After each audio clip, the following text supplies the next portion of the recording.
Eh, Estamos, hermanos, viendo maravillosa carta del apóstol Pablo a los filipenses, y la verdad es que no sé si a ustedes les ha pasado lo mismo, pero en la medida en que uno va avanzando, va profundizando, desarrollando un poco más lo que Pablo le estaba transmitiendo a estos hermanos del primer siglo, esta iglesia que estaba ahí en Europa, la primera iglesia fundada por el apóstol Pablo en ese sector del mundo, uno va también siendo impactado por lo que esta enseñanza que basada en la obra del Señor Jesucristo traía al corazón de ellos desde el punto de vista de darles gozo, darles satisfacción, darles plena felicidad en realidad en función de lo que Cristo hizo por ellos.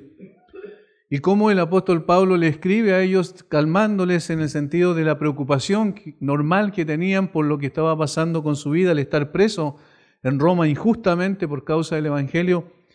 Sin embargo, Pablo les dice que no se preocupen porque el Señor lo tiene ahí con un propósito mayor, que es que muchas otras personas pudiesen llegar a conocer el Evangelio de Cristo. Y que en medio de toda esa situación, sabiendo que Él ha sido perseguido injustamente, ellos también van a tener que enfrentar la oposición del mundo. El capítulo 1, versículo 27 en adelante dice que ellos tienen que vivir conforme a la convicción que el mismo Dios ha puesto en sus corazones respecto al Evangelio, cómo es digno el Evangelio, y tienen que enfrentar la oposición externa que seguro iba a venir, sin temor, sabiendo que en el Señor podían y tenían, de hecho, la certeza de la victoria. Y en el capítulo 2 también les va a decir, recuerden los primeros 4 versículos, que deben permanecer en unidad, porque también no solo hay enemigos externos que atacan la iglesia, sino que dentro de la misma iglesia también se producen a veces problemas, fisuras dentro de la unidad de la iglesia que eran peligrosas.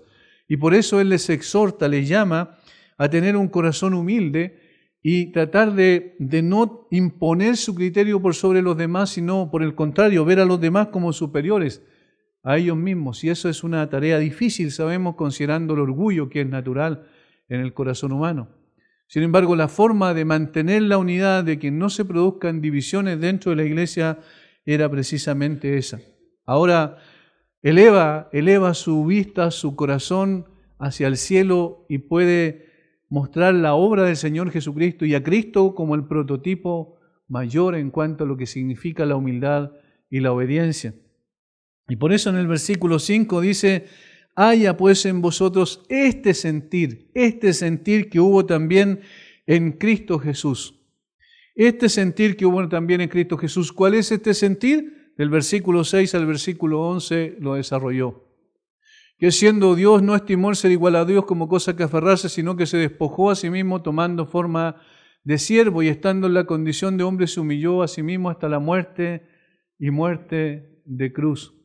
Es el descenso del Señor Jesucristo, dejando su gloria, vino a buscar y a salvar lo que se había perdido. ¿Y cómo lo hizo? Por medio de despojarse a sí mismo, renunciando a sus derechos legítimos que tenía como Dios Todopoderoso, renunciando a ser tratado y ser servido como Dios, sino por el contrario, viniendo a servir, a ser el último de los siervos, literalmente un esclavo, dice el texto, y morir finalmente en la cruz, haciéndose obediente hasta la muerte y muerte de cruz, una obediencia absoluta, una humillación absoluta también. ¿Para qué? Para que después el Padre lo exaltara hasta lo sumo y le diera un nombre que es sobre todo nombre.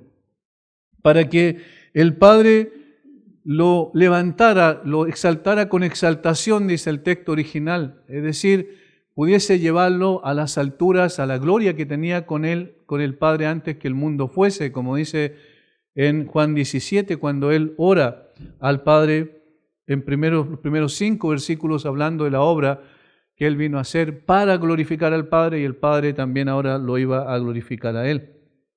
Fue exaltado hasta lo sumo, se le dio un nombre que es sobre todo nombre y se le dio una autoridad que es sobre toda autoridad, porque toda rodilla se doblará delante de Él, de los que están en los cielos, en la tierra y debajo de la tierra.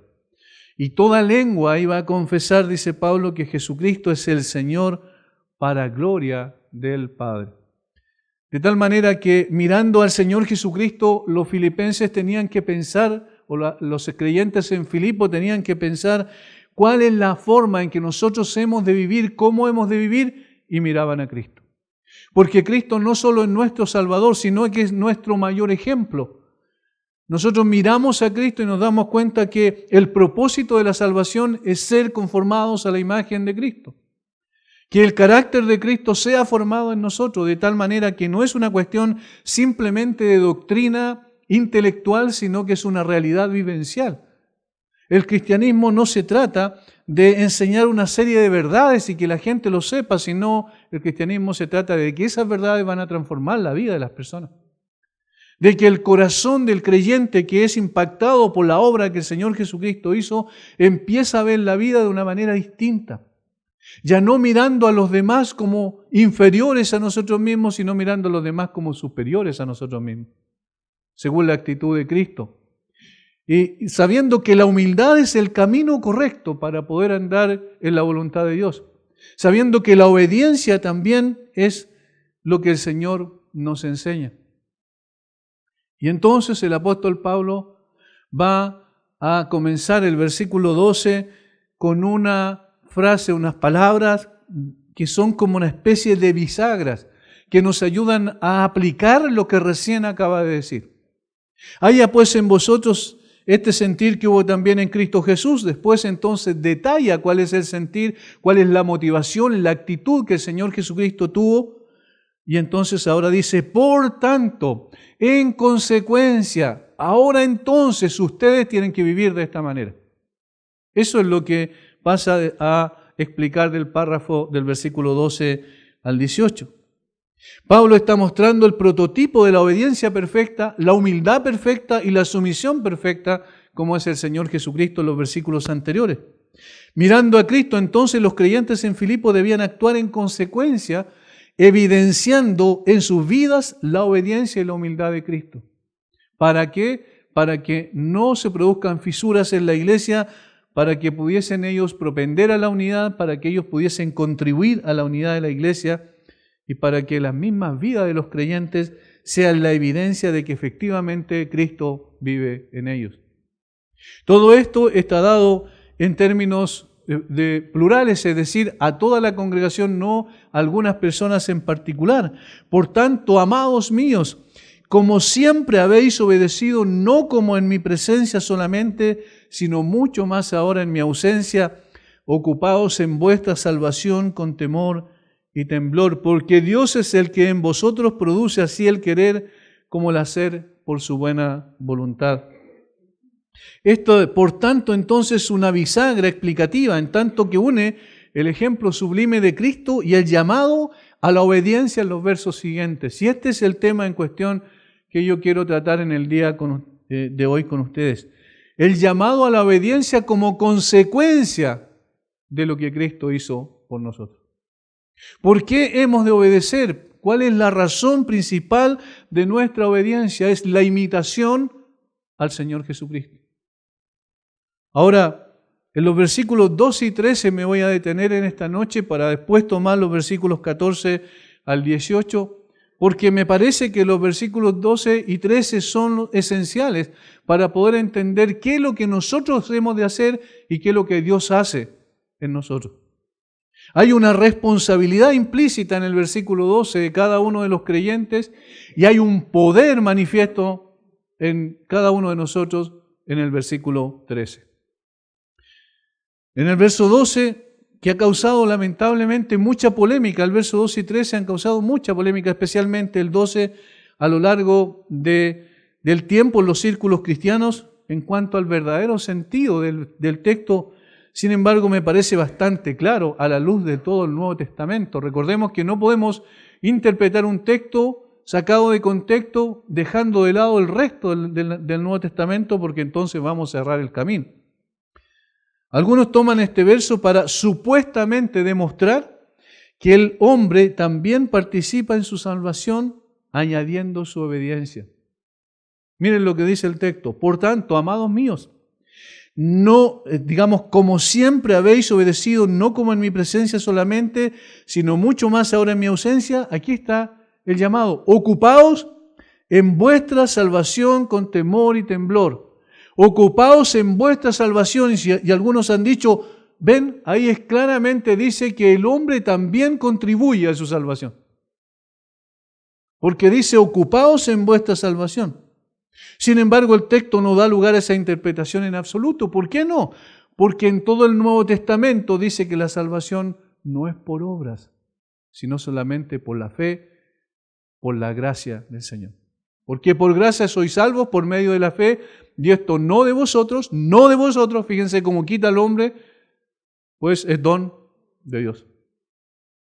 De tal manera que no podemos decir que esto significa que el Señor coloca una parte, como en los círculos de la teología a lo largo de la historia de la iglesia se ha dicho, como si fuera la salvación sinergista, es decir, que dos trabajan al mismo tiempo para salvarse. Dios es el que deja, coloca la salvación a disposición del hombre, pero el hombre finalmente es el que decide tomarla y además la preserva por su obediencia. Eso no es lo que dice el texto. He aquí un ejemplo de la interpretación errada. No voy a mencionar el teólogo porque no se trata de entrar en componendas, sino solo para mostrar lo que esta persona dice. Él responde a alguien que lo está refutando y dice, ¿por qué pues dice Pablo que no somos salvos por obras en varios textos? Y ahí menciona Gálatas 2.16, Efesios 2.9, 2 Timoteo 1.9, Tito 3.5. ¿No hay contradicción entre estos textos? Se pregunta él. Y dice, de ninguna manera. Somos salvos por gracia, Efesios 2.8. Porque el hombre no puede salvarse o redimirse solo. Dios tuvo que proveer la salvación. La gracia de Dios se refiere a la cruz de Cristo, a la sangre que Él derramó para pagar el precio de rescate por nuestros pecados, pero la salvación no se obtiene por la gracia sola, dice él. Porque la salvación no es incondicional. Porque la salvación no es incondicional, o sea, es condicional. Quiere decir que Dios hace algo, pero si nosotros no hacemos nuestra parte, no hay salvación. Eso es lo que está diciendo. Continúa diciendo, Dios provee la salvación, pero no todos serán salvos, porque no todos la aceptarán. ¿Cómo se acepta, dice él? Por la obediencia. ¿Y qué es lo que es la obediencia? Obra del hombre.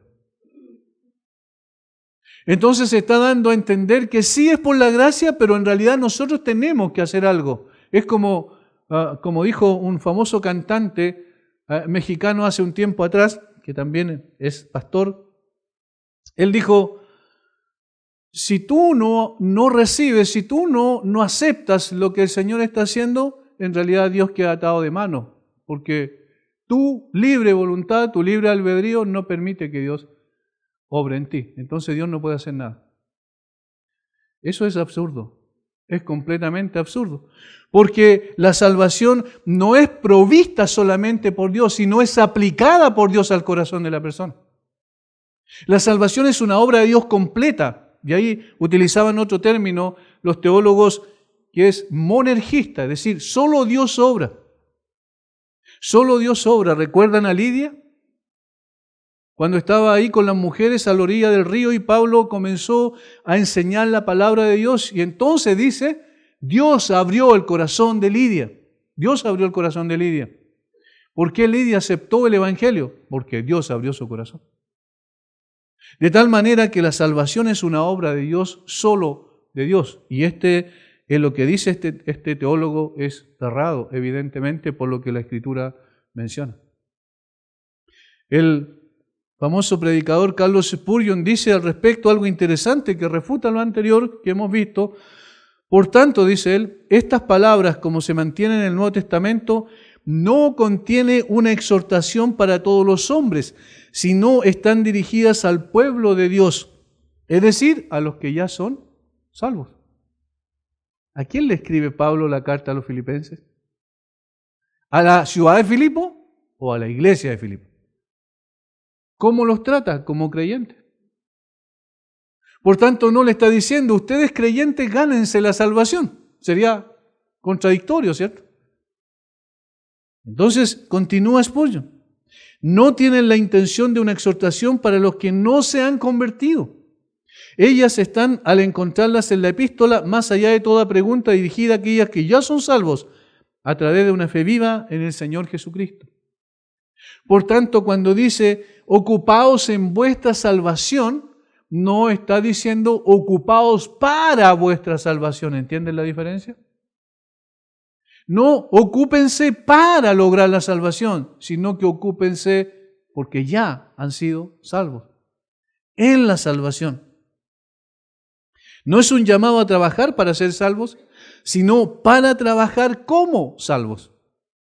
Es decir, Pablo está exhortando a los creyentes, no a aquellos que deben luchar para salvarse por medio de la obediencia, sino a aquellos que ya son salvos por gracia a vivir una vida como es digno de su condición. Recordemos 1:27. Solamente que os comportéis como es digno del Evangelio de Cristo. Eso es lo mismo que le está diciendo acá. Compórtense como es digno del Evangelio de Cristo. Ahora, de eso se trata entonces el texto. Por eso debemos objetar esa interpretación errónea que el hombre tiene participación en su salvación. De hecho, lo que Pablo está diciendo aquí, que el hombre tiene participación en su santificación. Es decir, ya siendo creyentes, entonces tiene una responsabilidad de poder vivir en función de su condición como creyente, evidenciando a través de sus hechos que efectivamente lo es. Los creyentes somos responsables de obedecer, dice Pablo en el versículo 12 y en el versículo 13, Dios capacita para obedecer. Es muy interesante esto.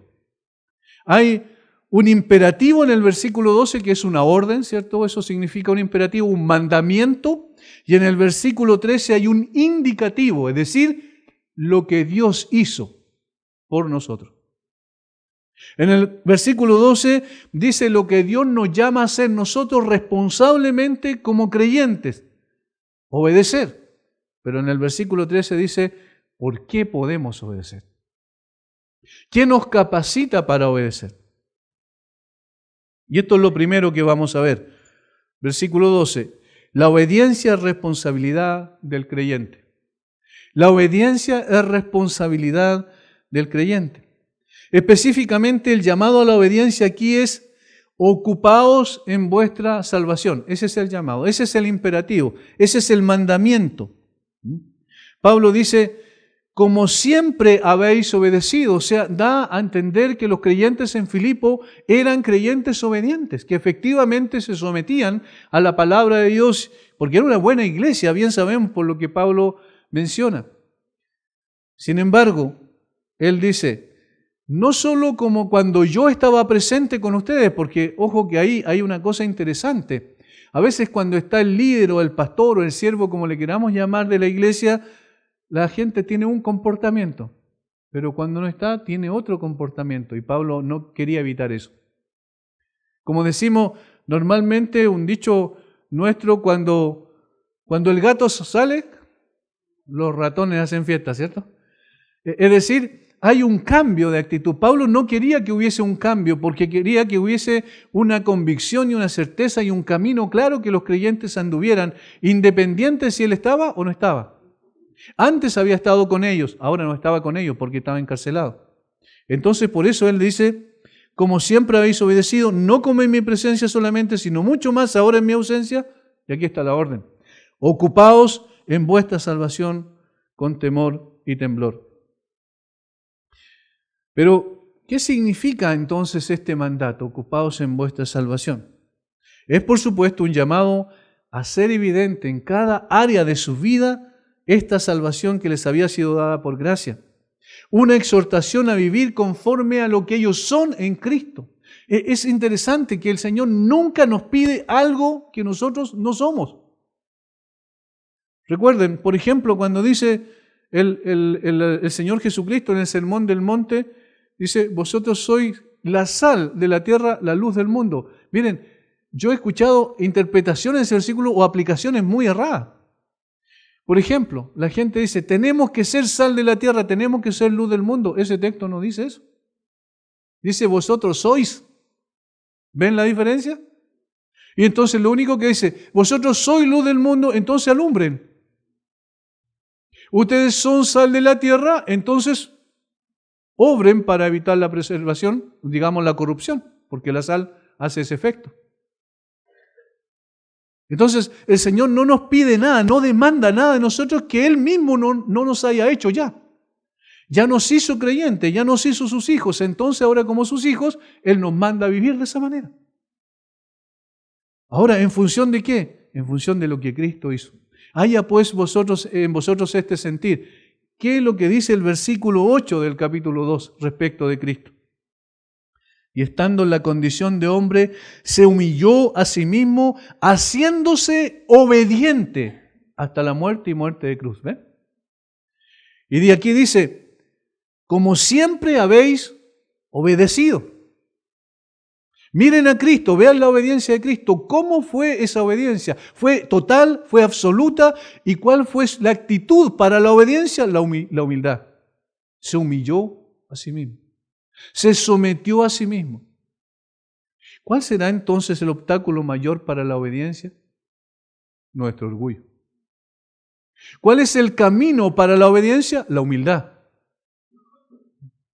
Entonces aquí si unimos las cosas y vemos el contexto, Pablo le está diciendo, ustedes tienen que ocuparse en su salvación con humildad, porque cuando no hay humildad hay soberbia, hay orgullo y eso es un obstáculo precisamente para la obediencia.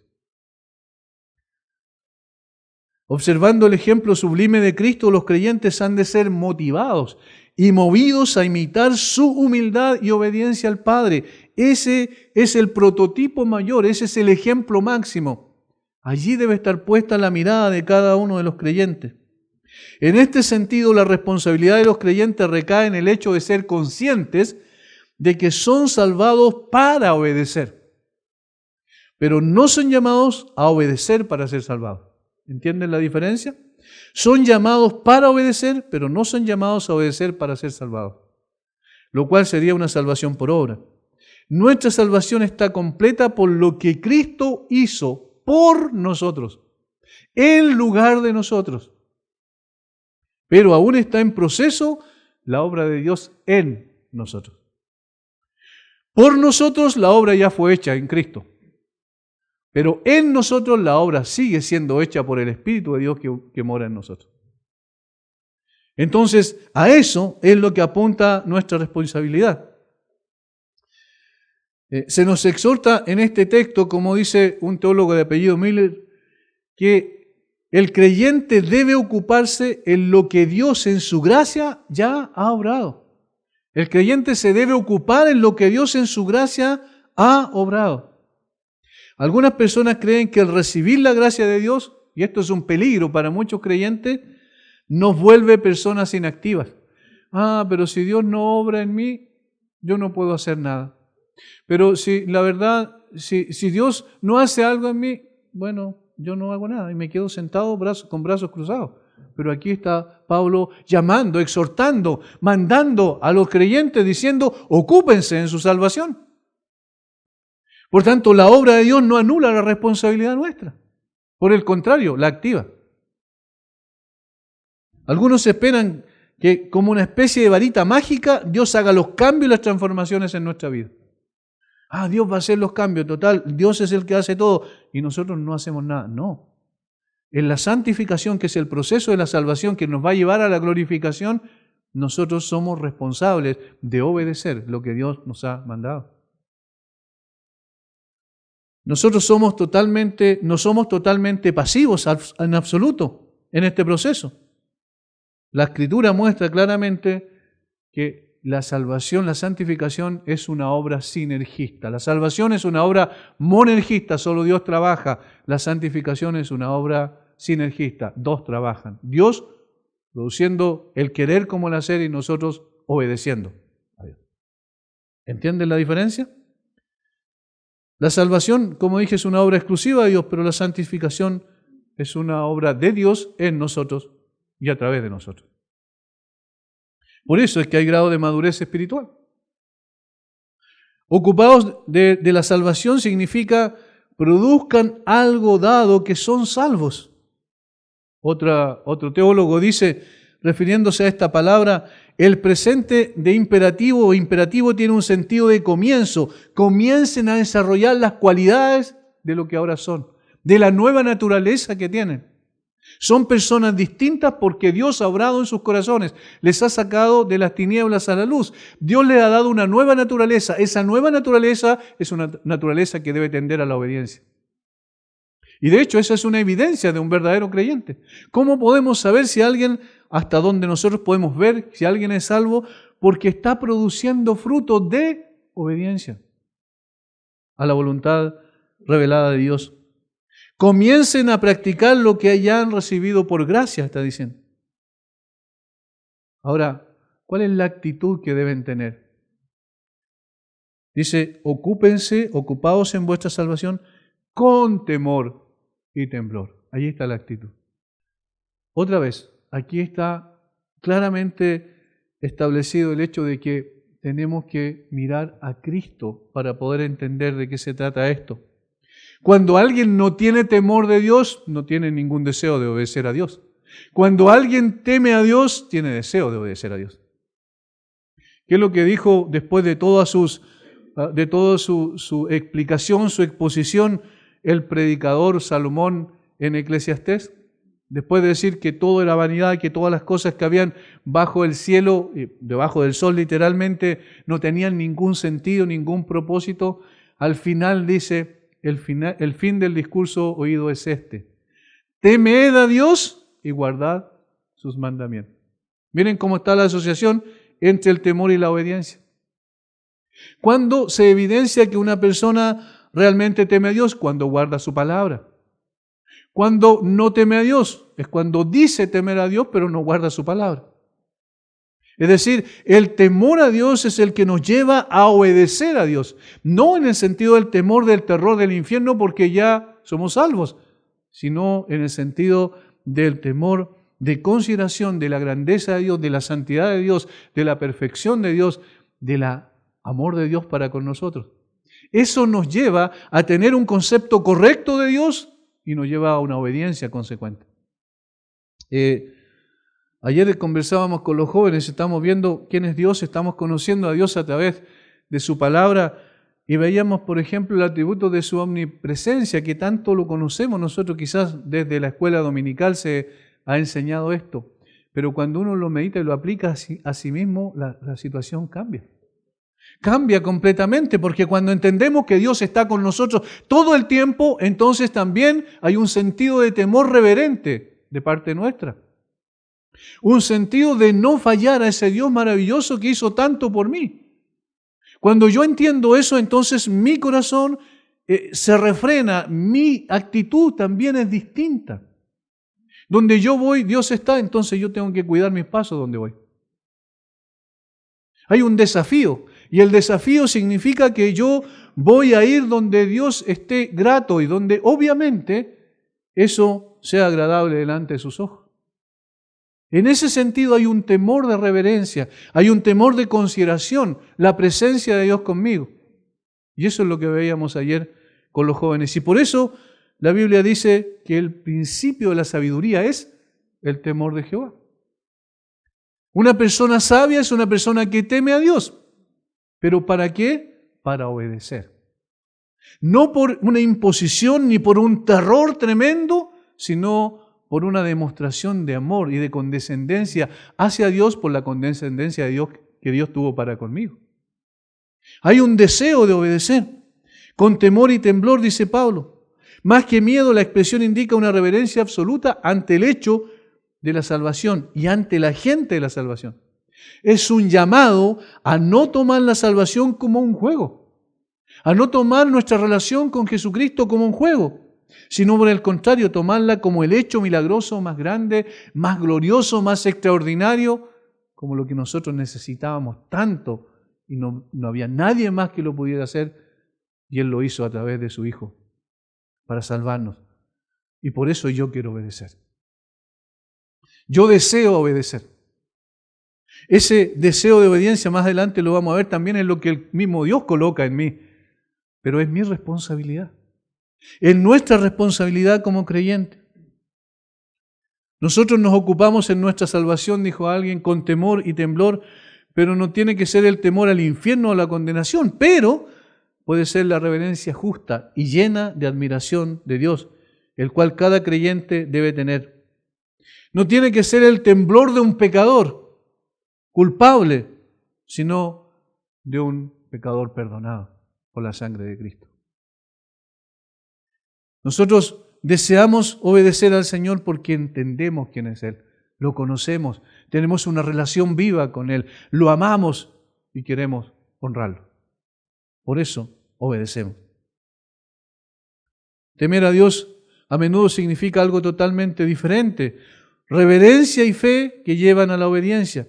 Temer al Señor significa servirle al Señor y solo a Él. Recuerden Deuteronomio 6:13. Es la observación de los mandamientos de Dios. Temer al Señor es el principio de la sabiduría, como lo dijimos hace un momento atrás. Es estar dispuesto a aceptar la enseñanza de Dios, someterse a la autoridad de su palabra y desear permanecer allí, en obediencia y en sumisión a lo que Él ha revelado en su palabra. Hermano, cuando obedecemos a Dios estamos diciendo, Señor, nosotros somos agradecidos por lo que tú hiciste. Cuando desobedecemos a Dios, nosotros estamos diciendo, Señor, gracias por lo que hiciste, pero yo quiero vivir mi propia vida. Esa es una contradicción. Ese es un absurdo. Por eso necesitamos temer al Señor para vivir en santidad. Necesitamos temer al Señor para obedecer su palabra. Necesitamos temer al Señor para adorarlo como Él merece ser adorado. Necesitamos temer al Señor para no pecar contra Dios. Todo esto está implícito en esta actitud que debe haber. ¿Qué es lo que había en el corazón de Jesús al hacer todo lo que hizo según el versículo 6 en adelante? ¿Cuál era la motivación de su corazón? Darle gloria al Padre, versículo 11. Padre, yo te he glorificado en la tierra, he hecho la obra que me diste que hiciese. ¿Ven cómo está la obediencia? ¿Cuál es la finalidad? Yo te he glorificado en la tierra. Glorifícame contigo, con la gloria que tuve contigo antes que el mundo fuese.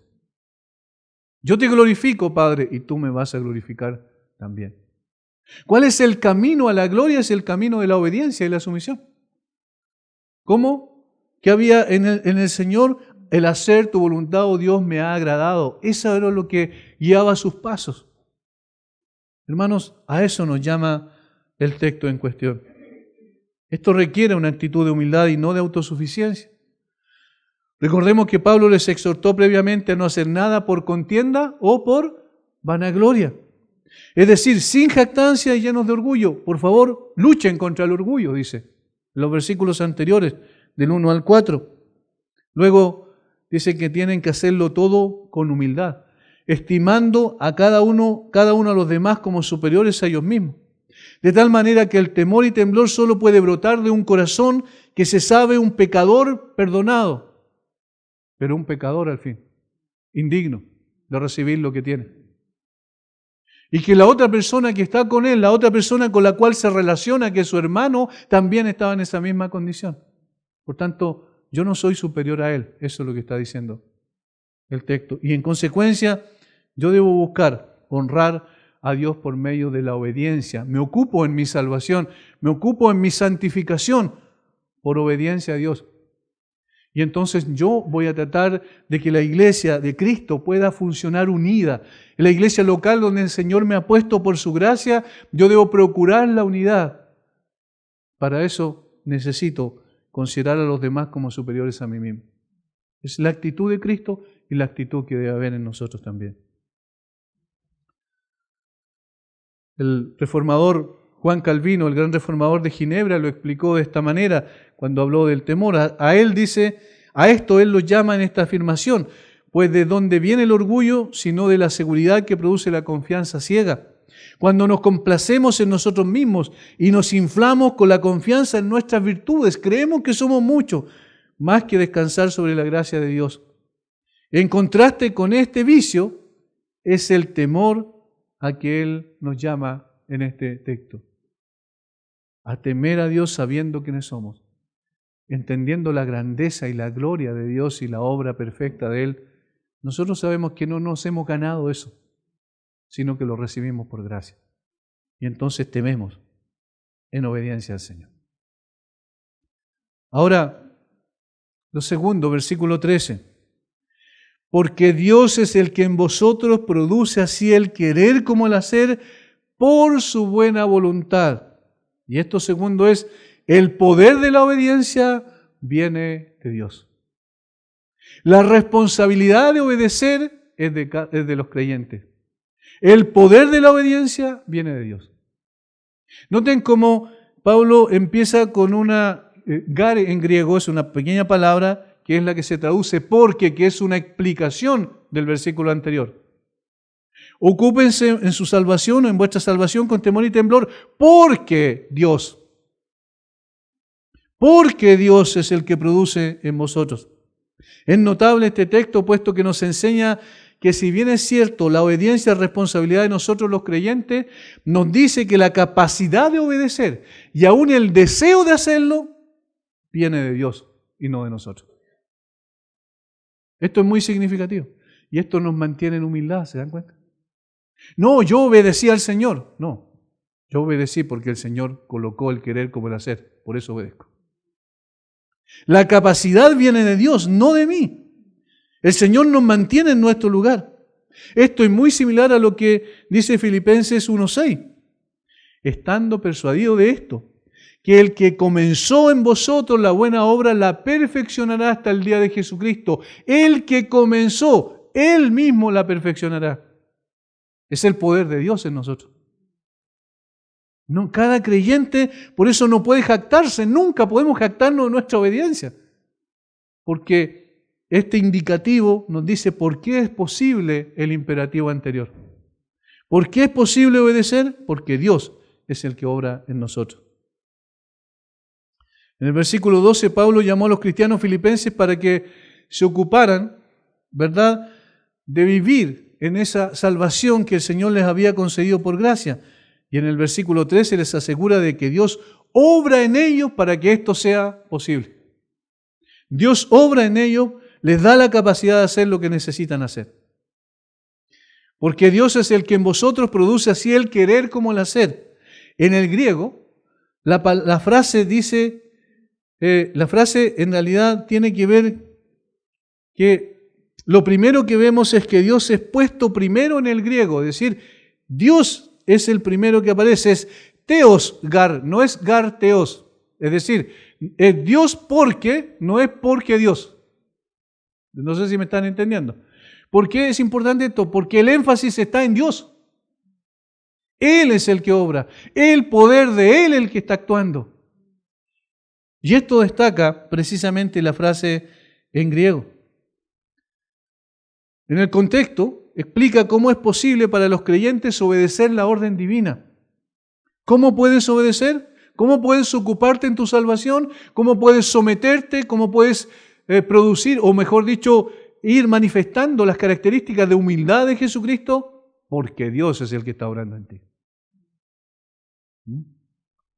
La soberanía de Dios está en el versículo 13. La responsabilidad nuestra está en el versículo 12. Pero la responsabilidad nuestra es posible por la soberanía de Dios en el versículo 13. ¿Van viendo esa relación?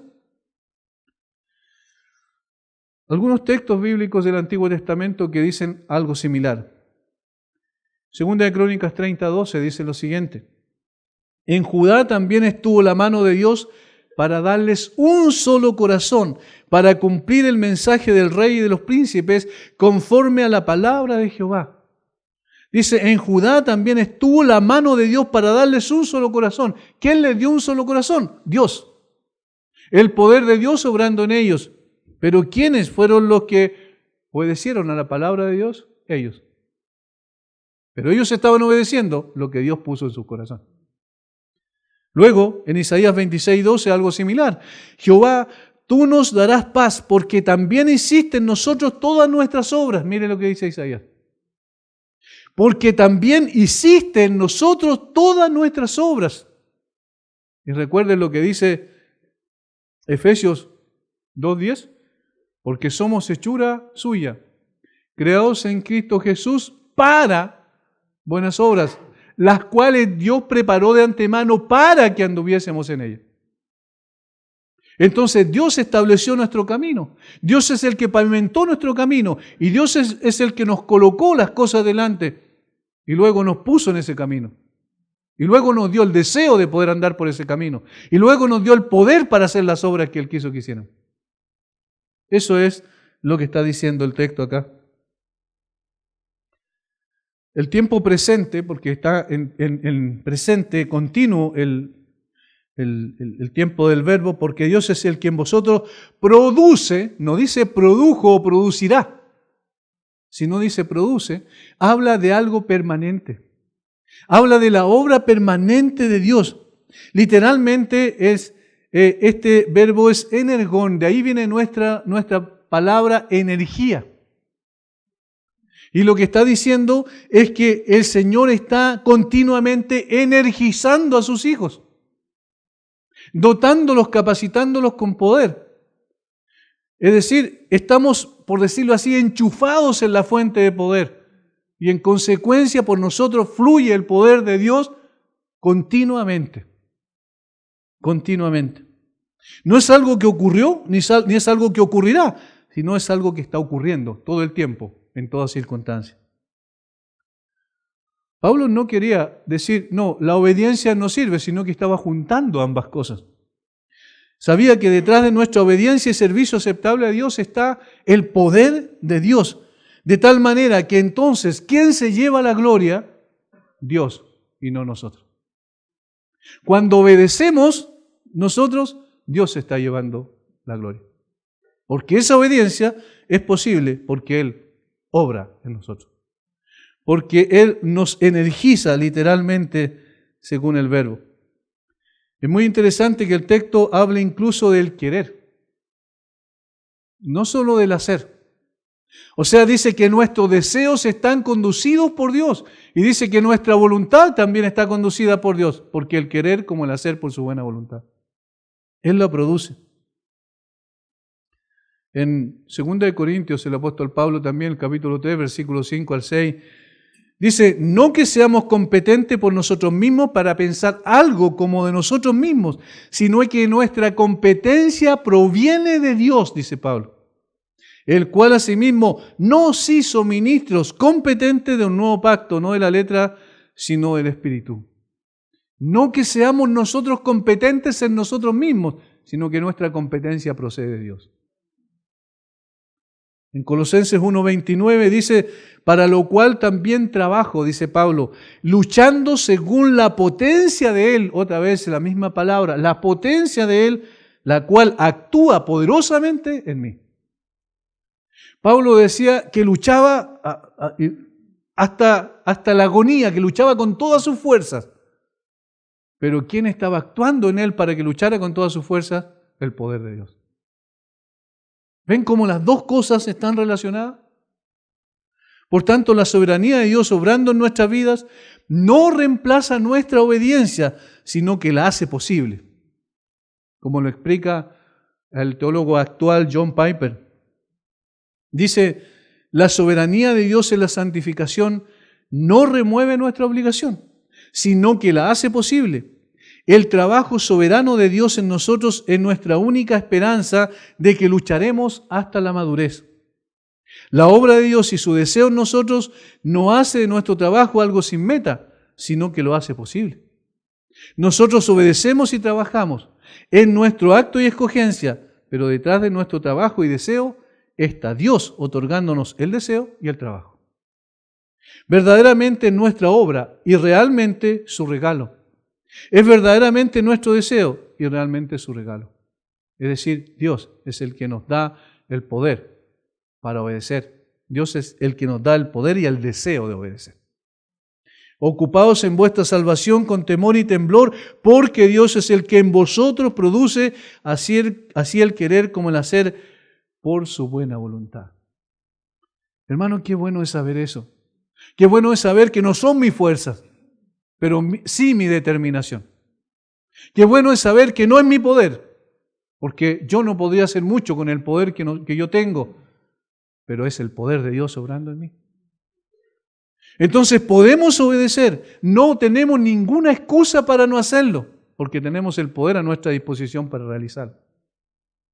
De tal manera que entonces nuestra responsabilidad es obedecer y el poder de Dios es el que nos permite obedecer. Estas son las dos cosas que aparecen ahí. Termino con esto. Alguien dijo, entonces los creyentes hacemos la voluntad de Dios y deseamos hacerla. No porque tengamos el poder para hacerlo, pues la Biblia es clara en que ningún hombre que no haya nacido de Dios puede hacer algo para complacerle, sino que lo hacemos porque Dios es el que produce ese deseo y nos energiza para que lo podamos hacer. Esta es la verdad establecida por la palabra de Dios y algo que debemos tomar por verdad para que Dios sea totalmente glorificado en nuestras vidas. Somos llamados a obedecer, pero Dios es el que produce en nosotros esa obediencia. El Señor Jesucristo, cuando vino a esta tierra, se sometió, ¿cierto?, a la obediencia al Padre, y fue tal que ni siquiera usó sus recursos mientras estuvo en esta tierra, sus recursos como Dios Todopoderoso, sino en algunas ocasiones para manifestar su gloria. Pero Él fue lleno del Espíritu Santo, dice la Escritura. Y Él fue también, inclusive en el bautismo, ¿recuerdan? Vino sobre Él visiblemente el Espíritu Santo. Él fue guiado por el Espíritu Santo y el Espíritu Santo lo capacitó. Es decir, el poder de Dios obrando en Él. En Dios hombre. Aunque Él siendo Dios tenía todo el poder, pero Él se sometió a estar bajo la autoridad del Padre y bajo la guía y la dirección del Espíritu Santo. Hermanos, nosotros también, más aún todavía, siendo personas comunes y corrientes, salvados por la gracia de Dios, nosotros somos llamados a obedecer, pero Dios es el que produce en nosotros el deseo y la obediencia por ese poder que actúa en nosotros. Padre, gracias por tu palabra. Gracias por darnos, Señor, estas maravillosas lecciones de la obra tuya en nosotros, pero también de la responsabilidad nuestra. Nadie puede quedarse con los brazos cruzados esperando que tú hagas una transformación y un cambio mágico en nuestras vidas. Es necesario dar el paso de obediencia. Pero después, cuando ya lo hemos dado, nos damos cuenta que tú eres el que colocaste el deseo, el desear obedecer y también el poder para obedecer. Señor, por eso finalmente la gloria siempre es tuya. Finalmente toda la obra es tuya, Señor, y nosotros nos regocijamos en eso. Porque te vemos a ti actuando, obrando en nosotros. Tu Espíritu, Señor, nos amonesta, tu Espíritu nos guía, nos conduce para que nos sometamos a ti y te honremos a ti con nuestras vidas. Bendice a mis hermanos, que esta sea una lección práctica para nuestras vidas también. Y nunca nos olvidemos que esta lección, como todas, procede de la cruz de Cristo. Allí está la esencia de lo que somos y de lo que debemos hacer en consecuencia. Bendice a mis hermanos, Señor, en el nombre de Jesús. Amén.